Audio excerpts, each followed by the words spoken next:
All right, so here we have a nice door, and you know, from the outside everything looks great. Looks like a nice door. Maybe it looks like it needs it's got a little crack in the bottom down here. Maybe it just needs some Bondo. Maybe. Oh no. Wait a minute. Somebody already did that. And water has now gotten in past the Bondo, and the door is completely splitting. So if you ever have anybody that suggests using Bondo, this is the results. Now, if you have an issue or you just can't afford it, because replacing a door can be expensive, but if you have the means, you really need to repair it correctly.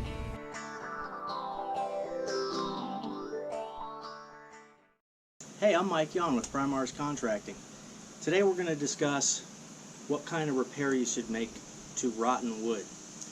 There's usually three ways to repair rotten wood. The first is you can use Bondo. The second is you can replace just a piece of it and do what's called scabbing. And it's just where you cut out the rotten wood and basically fit another piece right into it.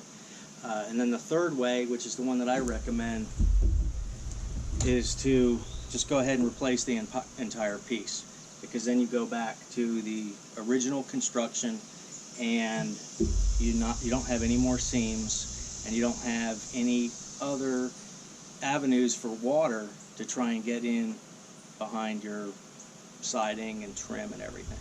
So some companies will say, hey, we've got a process. You know, we have a way that we chop out all the wood, and we fill it with Bondo, and you know, we've been doing this for years. Red flag. Like I said, call reputable companies and ask them what they do, because most companies will not use Bondo. I've seen it too much. It fails every time. Okay, so here we are. We have a standard double door, and we'll start off by showing you some of the damaged areas. You can see down here, that's been repaired. That's been repaired. This has been repaired. All the way down the line, you can see all of that has been repaired. So we'll start right here. This is what we call a scab, and this is when you just cut out the rotten piece and then you put in a piece of wood, and you get left with this seam right here. And it's a good repair. It's not a great repair. The only thing worse than this repair is a Bondo repair, which we'll go into next. But the main issues with this type of repair are, by cutting this out, you just created another path for water to get into down the road. So you have more maintenance there, and you really have to be extra cautious with that type of repair now, because if you let it go, water can get in there. We recommend replacing the whole piece anytime we do any type of repair. But the next thing that could have issues, next area you could have issues, is right here. The water can get back in here behind this area. Most of the time people don't take this weather stripping off and caulk back behind there, and that can cause a problem. So this repair was done about 2 years ago. Every repair on this door has been done about 2 years ago. And they did replace the entire brick molding, and you can see that they didn't use stainless steel nails, and they didn't fill them. But they did replace this entire piece of brick mold. I imagine it was probably pretty bad when they replaced it. But now we'll move over to the Bondo repair, and you can actually see some of the Bondo right here. We'll get in real close so you can see it. So what people do is they mix up Bondo, and it's made out of two parts, two separate parts. It's an epoxy, and then they mix them together, and then they put it on like drywall mud, and it's it's not a good repair, because as you can see, this repair has already started to fail, and it's only been 2 years. Okay, and then you get over here, it's even worse. Okay, this is after 2 years,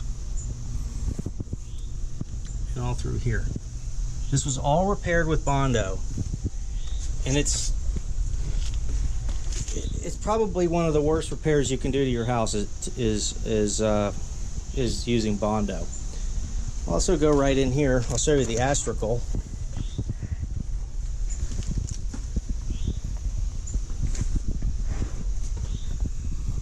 So right in here you can see there are some problems in here.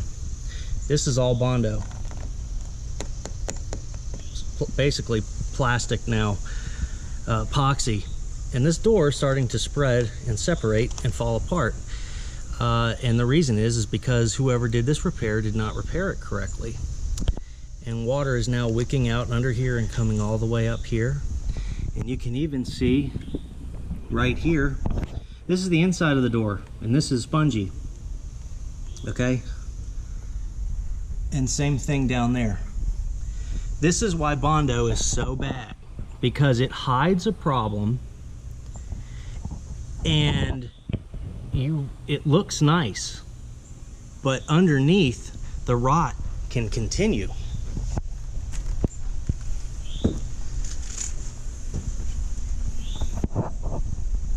These next few pictures are really good examples of what to look for with rot and some of the causes of rot. Now, not every window you run into is going to be this bad, but just keep an eye out. I don't want you to get stuck with a major a problem.